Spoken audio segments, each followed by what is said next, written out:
Ya, pemirsa, di Bincang Emiten kali ini kita akan membahas terkait dengan Bank BTN raih kinerja cemerlang di kuartal pertama di 2022. Nanti kita akan coba ulas faktor apa saja yang terdapat raihan kinerja mereka yang cukup baik di kuartal pertama 2022 ini dan secara full year di 2022 targetnya seperti apa. Dan saat ini kami sudah terhubung melalui Zoom bersama dengan Bapak Haru Kusma Hargio selaku Direktur Utama PT Bank Tabungan Negara Persero Tbk atau dengan kode saham BBTN. Kita akan langsung sapa saja Pak Haru. Selamat sore, apa kabar Pak? Selamat sore Pak David, apa kabar? Kabar baik Pak Haru, terima kasih sudah meluangkan waktu di IDX Channel. Pak Haru, kami ucapkan selamat sekali lagi ini terkait dengan pencapaian BBTN di kuartal pertama di 2022, di mana dari sisi laba dan kinerja ini mengalami penguatan cukup signifikan ini. Pak Haru, pertanyaannya adalah bagaimana Anda melihat capaian dari kinerja BBTN di kuartal pertama di 2022 ini dan lini-lini mana saja yang menopang kinerja di kuartal pertama ini? Ya, terima kasih Pak David. Selamat sore buat pemirsa sekalian. Saya sangat berterima kasih diundang pada acara ini dan ingin menyampaikan beberapa hal. Pertama, syukur alhamdulillah bahwa Bank Tabungan Negara pada kuartal 1 ini telah berkinerja baik dengan laba yang tumbuh 23% menjadi 747 miliar.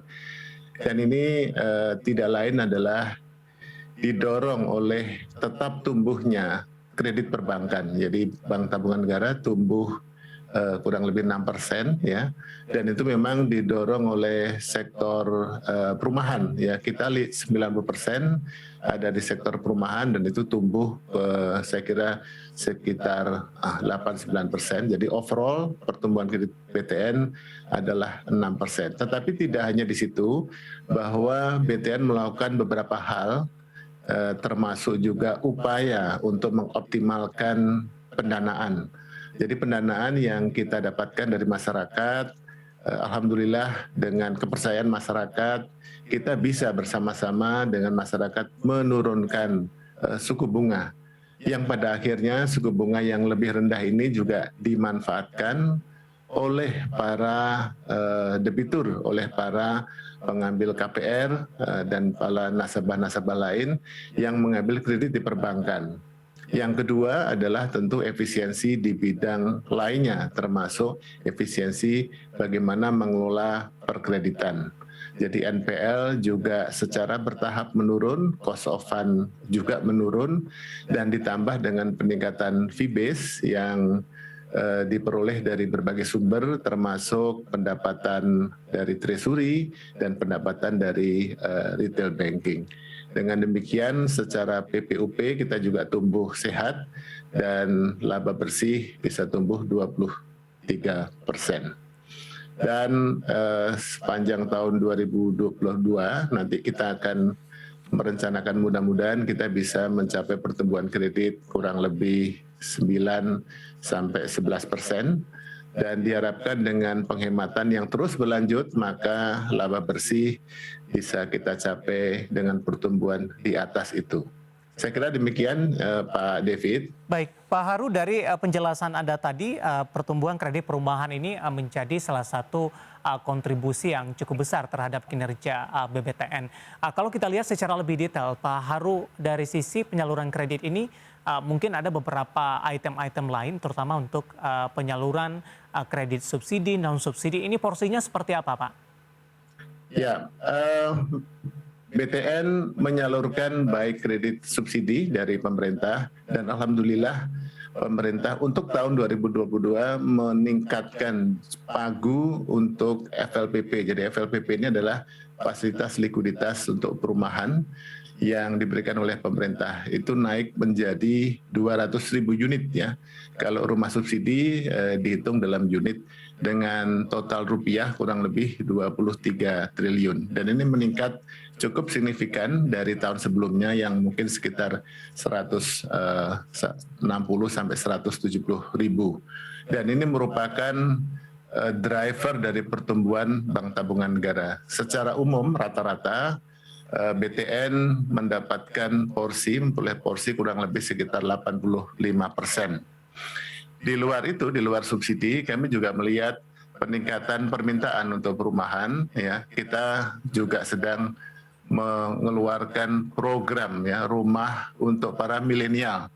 Jadi selain subsidi yang rata-rata harga rumah kurang lebih 160 juta, nah di atas itu kita ada kredit komersial yang kita berikan kepada kaum milenial yang masih rata-rata berusia muda. Dan ini cukup mendapatkan atensi yang sangat besar, dan BTN sekarang sedang terus untuk menyediakan rumah-rumah milenial, baik yang rumah tapak maupun rumah TOD atau Transit Oriented Development di berbagai lokasi Jakarta maupun di luar Jakarta. Dan untuk program KPR untuk milenial, BTN memberikan kemudahan karena biasanya para pemula yang mereka masuk angkatan kerja, mereka memiliki keterbatasan dalam bagaimana membayar cicilan, dan kami memberikan kemudahan dengan program yang disebut dengan GPM atau Graduated Payment Mortgage, di mana dengan GPM ini cicilan per bulan disesuaikan dengan pendapatan, sehingga nanti dengan seiring meningkatnya pendapatan mereka akan membayar cicilan sesuai dengan pendapatannya. Fleksibilitas ini saya pikir sangat mendapatkan antusiasme dari para milenial untuk menggunakan fasilitas yang diberikan oleh BTN.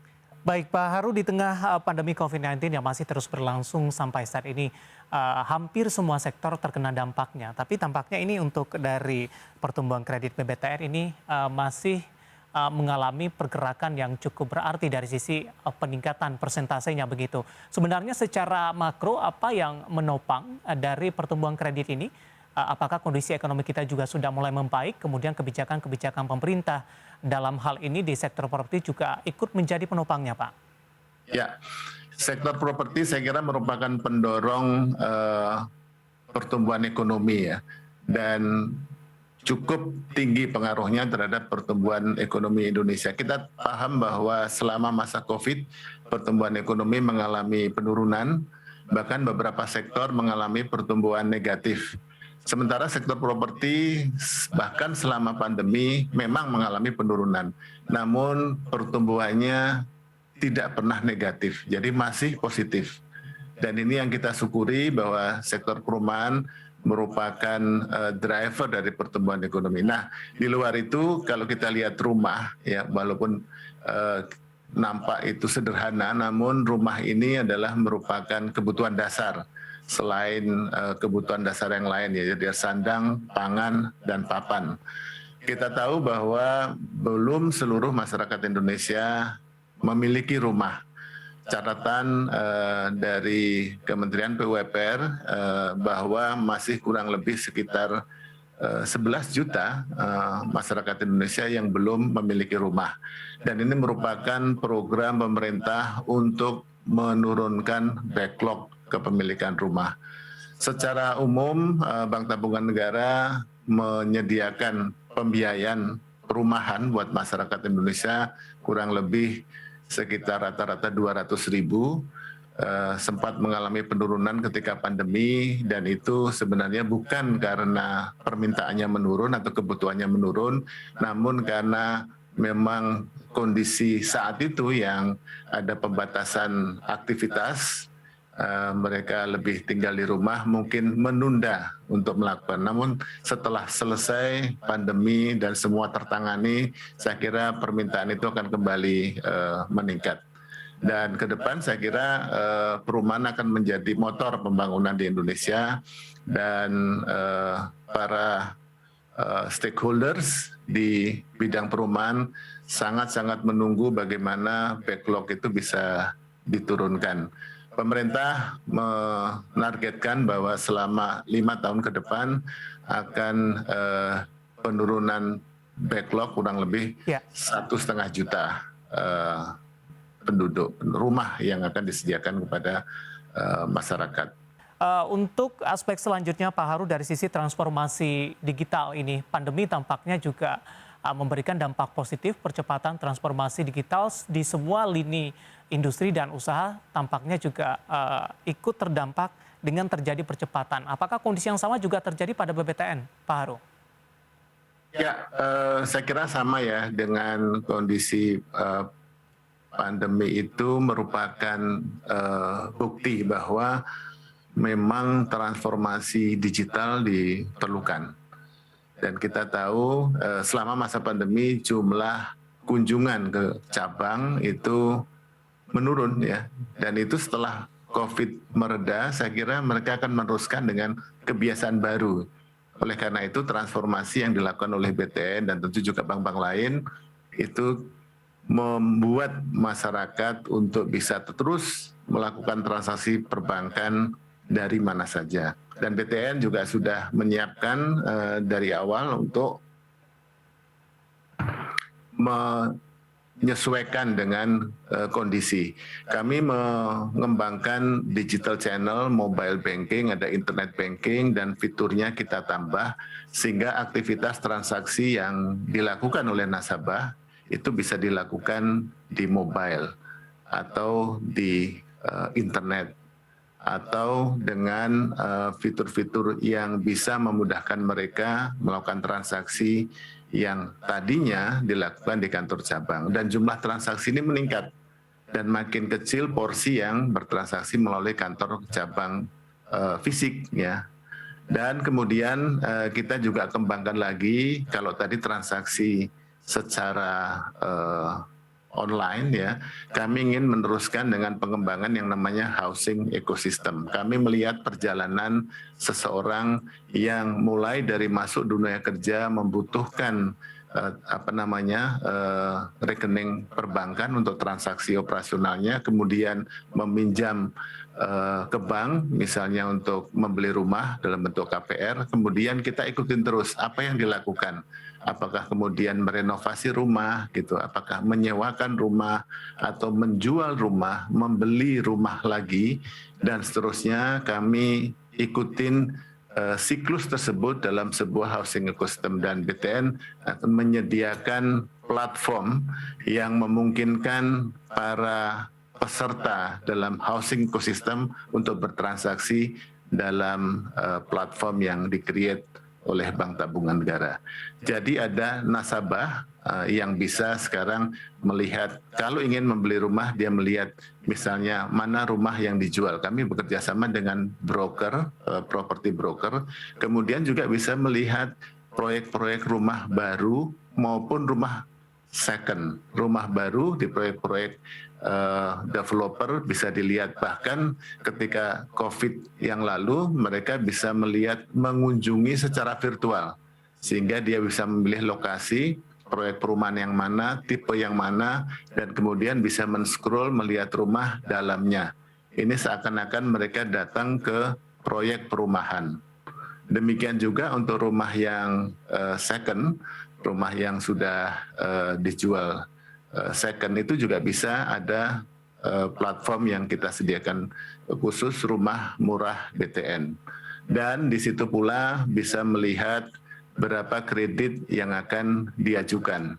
Kemudian juga memasukkan data-data awal untuk bisa dilakukan. Dan kami juga menyediakan saat ini bagaimana pengajuan secara elektronik, secara digital, sehingga memudahkan.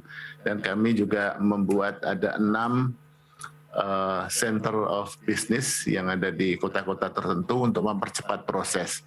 Intinya adalah kami ingin bahwa BTN menjadi lebih mudah dan lebih cepat dan juga lebih murah bisa diakses oleh nasabah, baik untuk rumah yang komersial maupun rumah yang subsidi. Untuk rumah subsidi tentu sudah ada aplikasi-aplikasi yang memang disediakan oleh pemerintah, dalam hal ini Kementerian PUPR, yang bisa langsung online untuk melihat rumah di mana, kemudian proyeknya mana, bahkan unit rumahnya mana, dan itu di-track terus.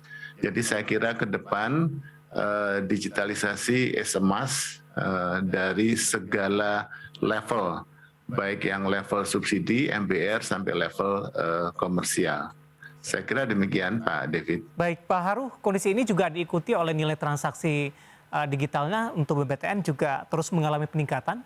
Begitu, Kami Pak? memantau bahwa jumlah transaksi baik frekuensi maupun rupiah mengalami peningkatan yang signifikan. Pada saat yang sama memang transaksi di kantor cabang yang fisik itu mengalami penurunan. Secara overall itu sangat membantu Bank Tabungan Negara untuk tetap menyediakan layanan kepada masyarakat, kepada nasabah dengan lebih mudah.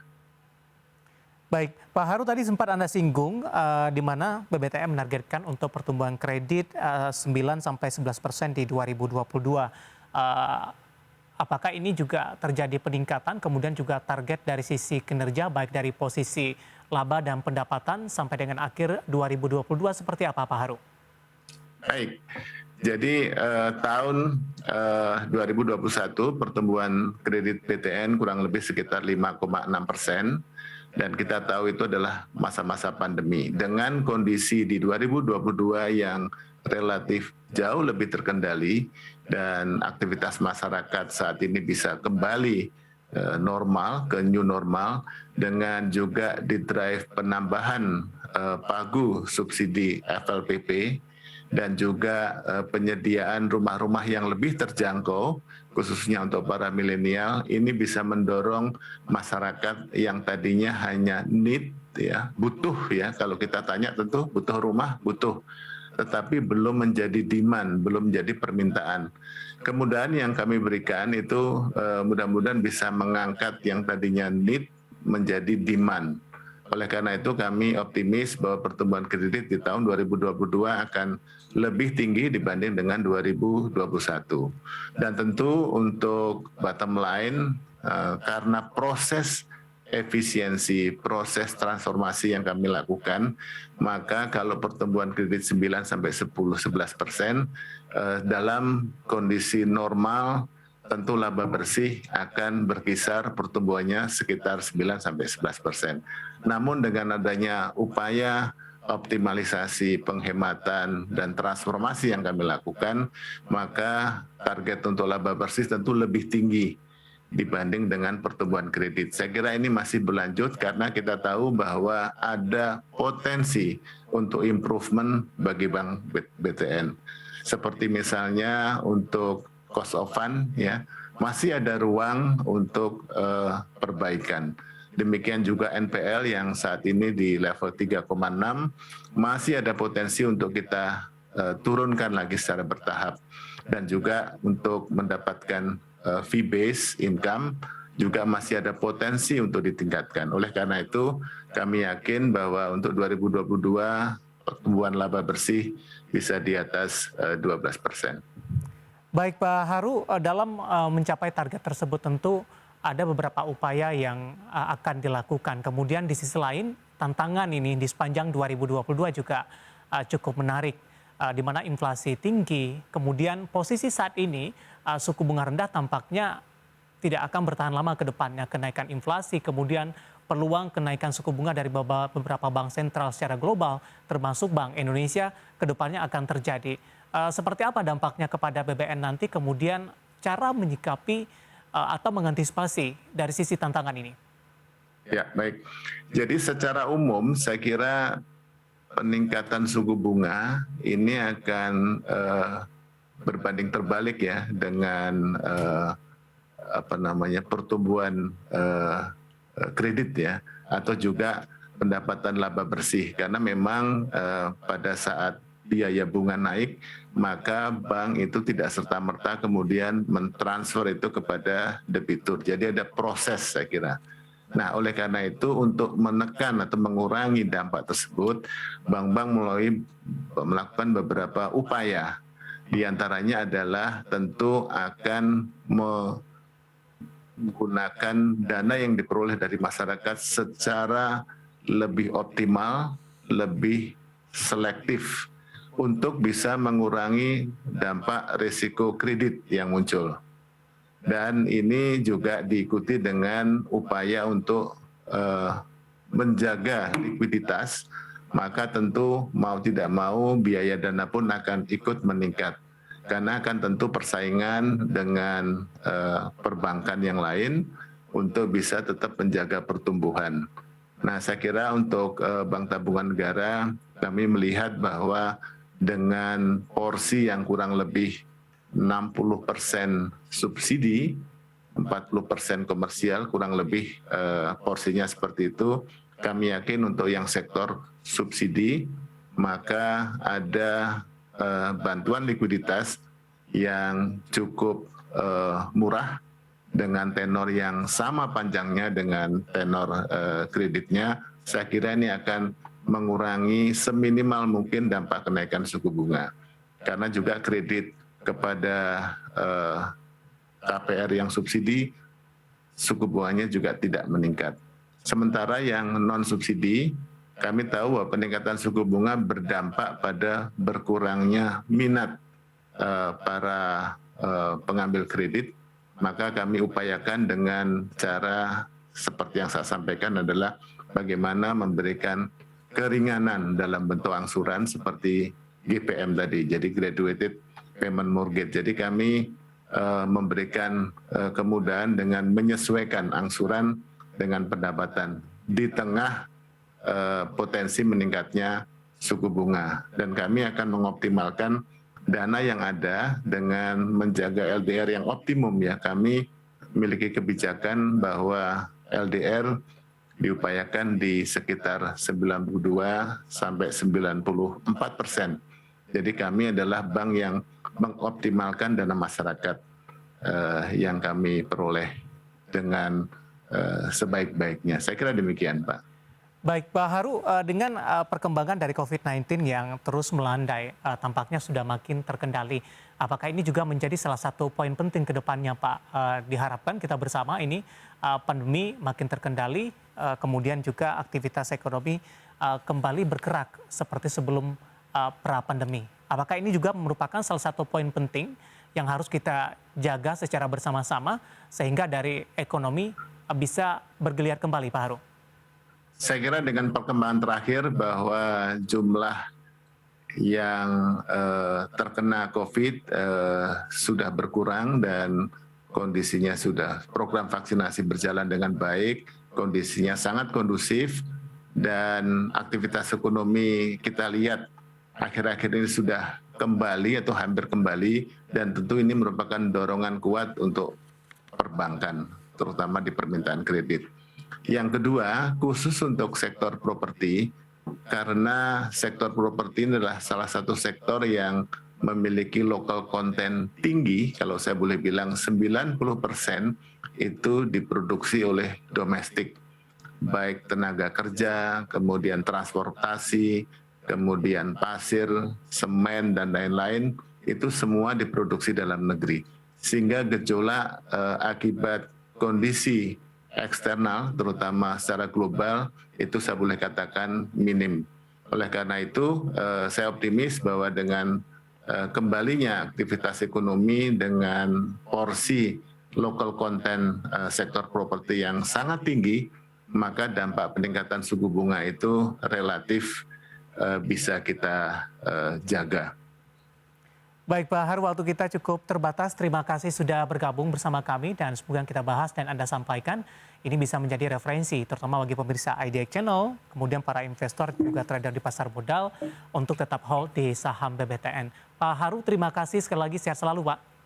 Ya, terima kasih Pak David, dan saya mengucapkan terima kasih untuk IDX Channel, dan juga saya ingin menyampaikan pada kesempatan yang baik ini bahwa pada tanggal 15 sampai dengan 22 Mei, jadi besok Sabtu ya, BTN mengadakan Expo Properti di JCC.